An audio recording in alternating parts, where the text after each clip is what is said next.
Scene dibuka dengan memperlihatkan para generasi penerus bangsa yang sedang bermain kasti. Namun bolanya nyasar ke seseorang SDM rendah berjubah yang tiba-tiba mengalahkan sang anak. Manabu yang melihat berusaha jadi pahlawan namun ia juga kalah. Scene berpindah ke dojonya Yamaji. Suasana sedang latihan berubah menjadi kacau ketika orang tadi membawa Manabu. Yamaji pun membongkar sosoknya yang ternyata adalah Shining Ninja Straube. Ketika Toha hendak melawan, Straube langsung mengeluarkan kekuatannya dengan mengeluarkan cahaya yang teramat terang sehingga membuat indera penglihatan Toha lumpuh. Yamaji pun menyuruh Reiha membawa Toha, sementara ia akan menyelesaikan pertempuran dengan Straube. Tak disangka ternyata Straube adalah musuh lamanya Yamaji. Di mana Yamaji pernah menghilangkan tangan kanannya di saat bertempur. Walaupun sekarang sudah diganti dengan tangan besi, ia tetap ingin membalaskan dendamnya. Lalu ia pun pergi. Di mobil Toha dan Reiha dihubungi oleh Yamaji yang menceritakan kalau Straube adalah musuhnya dan ia juga pernah terkena efek seperti Toha. Jadi ia mengerahkan Toha dan Reiha menuju Gunung Kutomuri untuk menemukan bunga lili merah sebagai obat mata si Toha. Sementara Dokusai juga sudah mengetahui hal itu dan berencana beraliansi dengan Straube. Di sisi Straube sendiri, terlihat ia sedang mengambil mobil orang seperti di GTA untuk mengejar si Toha. Yang tanpa ia sadari, ia sedang diawasi oleh Butterfly. Singkat cerita, Toha dan Reiha sampai di gunung yang dimaksud. Terlihat Reiha sangat perhatian pada Toha dan berharap mereka bisa hilaf di gunung itu. Namun saat hendak melanjutkan perjalanan, seorang anak kecil memperhatikan mereka dari jauh. Toha dan Reiha terus mencari keberadaan bunga tersebut dengan ciri-ciri yang telah diberitahukan Yamaji. Di tengah perjalanan, mereka bertemu Straube yang tanpa ampun menyerang mereka. Reiha terus melindungi sang abang tercintanya tersebut. Meski Toha tidak bisa apa-apa, Reiha terus mengerahkannya untuk kabur. Sampailah mereka terpojok ke sebuah jurang. Reiha pun menyuruh Toha untuk lompat. Sehingga ia menjadi target serangan Straube sampai tak berkutik. Beruntung Yamaji, Kei dan Manabu datang tepat waktu menyelamatkannya. Kei dan Manabu akan merawat Reiha, sementara Yamaji akan mencari Toha. Berpindah ke Toha yang baru sadar di sebuah goa. Ternyata ia diselamatkan oleh gadis yang memperhatikannya tadi yang bernama Mayuko. Dengan sabar, Mayuko merawat Toha sembari bercerita tentang anjing kesayangannya yang sudah meninggal. Ia tinggal di goa itu sendiri sejak orang tuanya telah tiada. Toha tak bisa melihat karena efek dari sinar si ninja Straube. Jadi ia meminta bantuan Mayuko untuk mencari bunga lili merah sebagai obatnya. Sementara di luar, Yamaji yang sedang berjalan dijebak oleh kelompok Dokusai. Sehingga Yamaji terjatuh ke dalam lubang dan mereka pun menutup lubang itu agar Yamaji tidak mengganggu rencananya dalam mengalahkan Toha. Ninja Straube terus diberikan petunjuk oleh Butterfly mengenai keberadaannya melalui tulisan. Di dalam goa, Mayuko memberikan makanan untuk si Toha dengan penuh perhatian. Toha meminta mengantarkannya ke bunga lili merah. Namun Lili hanya menyuruhnya istirahat, sementara ia yang akan mengambil bunga itu yang tepat berada dekat makam anjing kesayangannya. Berpindah ke Yamaji yang terjebak, dengan menggunakan sumbu api dan alat peledak, ia pun berhasil meletakkan batu yang mengurungnya. Sehingga Yamaji dapat keluar. Di saat yang bersamaan, Mayuko juga sampai bunga lili merah dan memetik beberapa bunga. Namun aksinya keburu dipergoki Dokusai yang mencurigainya menyelamatkan Toha. Ketika hendak lari, Yamaji pun datang dan melindungi Mayuko. Sementara Toha mencoba keluar goa dan langsung bertemu dengan si Straube. Mau tidak mau Toha pun melakukan perlawanan dengan instingnya. Toha belum terbiasa menggunakan insting sehingga ia pun terkalahkan dengan mudah. Toha terus berlari menghindar hingga ke pinggiran sungai. Di sana Mayuko melihatnya dan hendak memberikan bunga itu. Namun lagi-lagi Straube melemparkan bunga itu ke sungai. Karena sudah kelewatan, Toha pun akan mencoba mengalahkan Straube dengan kekuatan insting yang diajarkan Yamaji.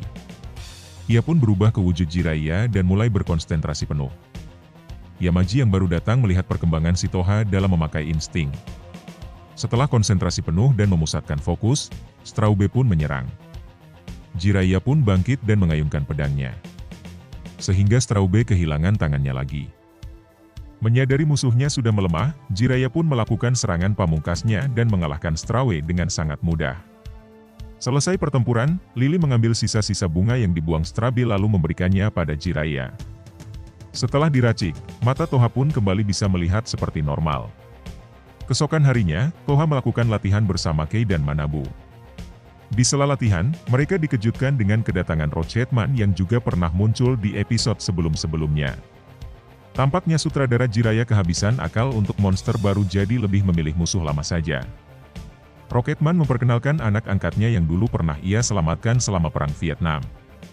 Ia bernama Tao dan bercita-cita menjadi seorang dancer seperti Agnes Mo. Toha tahu tempat latihan yang bagus, jadi ia mengajak Rocketman dan Tao ke sana.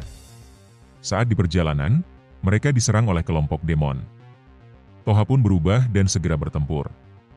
Rocketman meminta Tao untuk tidak keluar dari mobil sementara ia akan membantu Toha untuk bertempur. Saat hendak bertempur 2 lawan 2. Star Ninja dan Butterfly mundur dan mengatakan kalau mereka sudah mendapatkan anaknya si Rocketman. Rupanya pertempuran itu hanyalah pengalihan untuk rencana klan demon. Rocketman pun tampak panik dan mencari keberadaan Tao. Hingga ia sampai ke sebuah gua dan mendengar suara Tao di sana. Dari kejauhan, terlihat Tao sudah dikurung dalam penjara. Di sana ia bertemu Dokusai langsung dan menawarkan kerjasama. Ia butuh Rocketman untuk menghancurkan Jiraiya-nya Jiraiya. Jika ia mau melakukan itu, maka ia akan membebaskan Tao. Namun Tao melarangnya untuk melakukan itu karena sudah berjanji untuk tidak berperang lagi. Di sini terjadilah kegalauan hati sang ayah di mana ia harus menepati janji sang putri atau menyelamatkan putrinya. Karena terlalu lama galau, Dokusai pun kembali membawa anaknya tersebut. Rocketman terus mencari keberadaan putrinya lagi hingga keluar goa. Di sana ia melihat putrinya akan dikorbankan. Sementara pasukan gagak memberinya roket dengan daya yang cukup tinggi yang membuat kegalauan semakin menjadi-jadi. Berpindah ke dojo, di mana Toha melaporkan kejadian penculikan pada Yamaji. Tak lama sejenis shuriken datang dan itu adalah pesan dari Rocketman yang meminta bantuan. Singkat cerita, Toha pun menyusul ke sana dan bertemu Rocketman. Ternyata itu hanyalah pancingan agar Jiraiya membangkitkan Jiraiya. Namun Tao sudah dalam sangkar yang siap untuk dikorbankan jika Rocketman tidak mau mematuhi perintah Dokusai. Meskipun Jiraiya sudah muncul, Rocketman masih teguh pada pendirian dan tidak menembakkan senjatanya.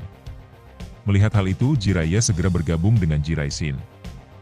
Murka dengan hal itu, Dokusai pun segera mengeksekusi Tao yang sudah dalam sangkar tersebut.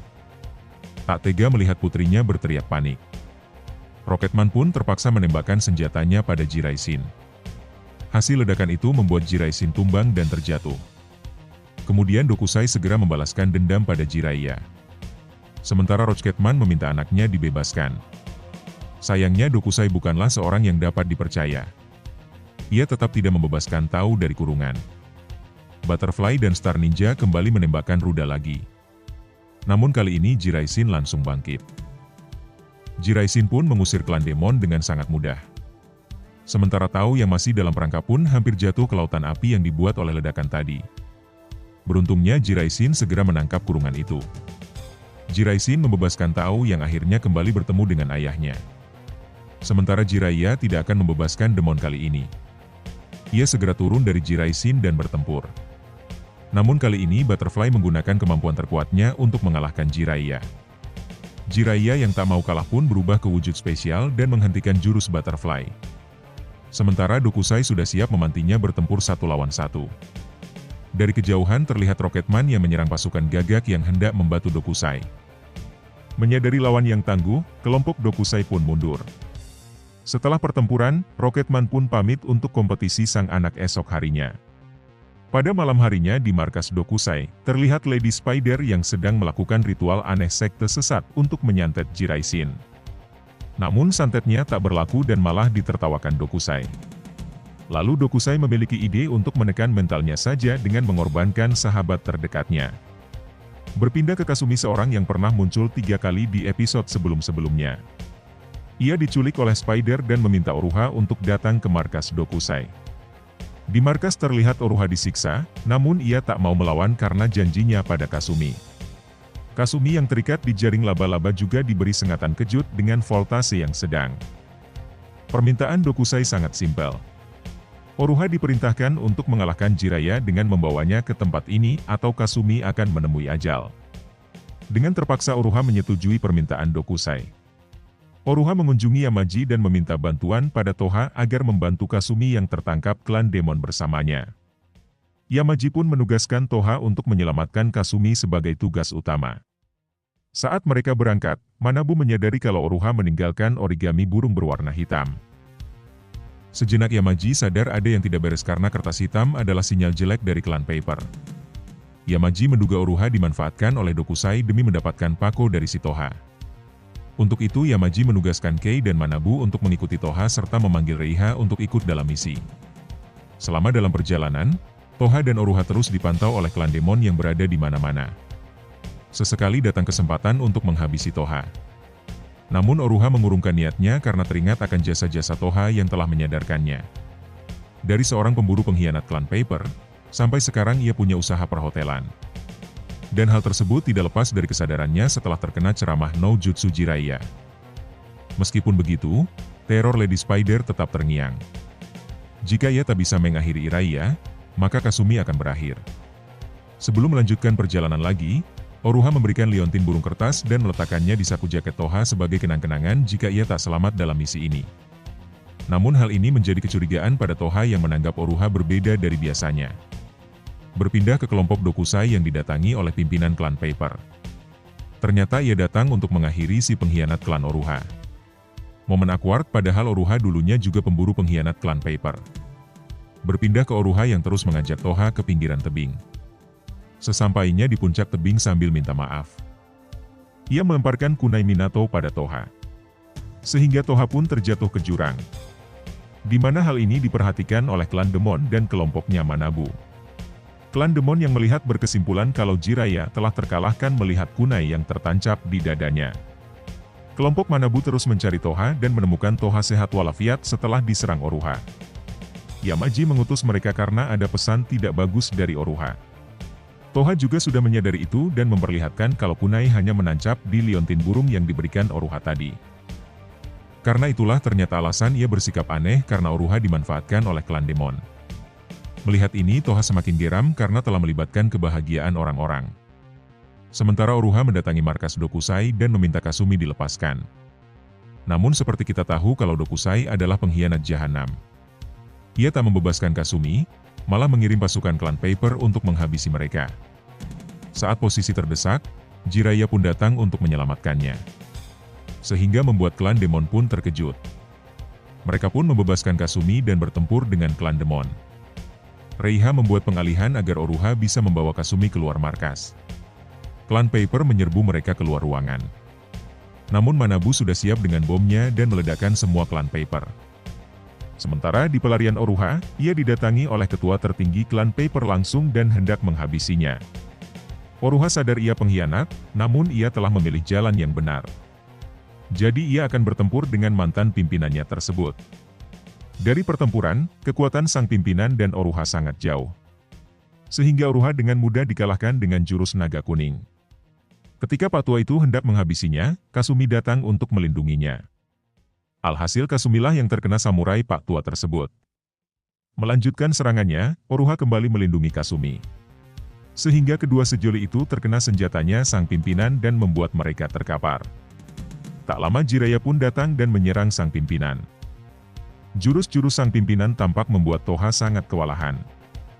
Bahkan jurus naga kuningnya membuat Toha tak berkutik walau sudah dalam wujud supernya. Sekali sang pimpinan hendak mengeluarkan jurus naga Indosiar putih. Jiraiya pun diamuk amarah dan mengeluarkan jurus vakum sword-nya. Dengan amarah, ia menebas sang pimpinan. Sehingga Pak Tua itu terkalahkan. Sesudah pertempuran, mereka melihat Kasumi dan Oruha yang sudah sekarat mengucapkan terima kasih pada Toha dan kawan-kawan. Tak lama setelah itu mereka menghembuskan nafas terakhir secara bersamaan dan saling menggenggam tangan. Melihat kekejaman Dokusai kali ini, Jiraiya sampai meneteskan air mata. Bahkan kesedihannya pun memanggil Jiraisin dari dunia bawah tanah.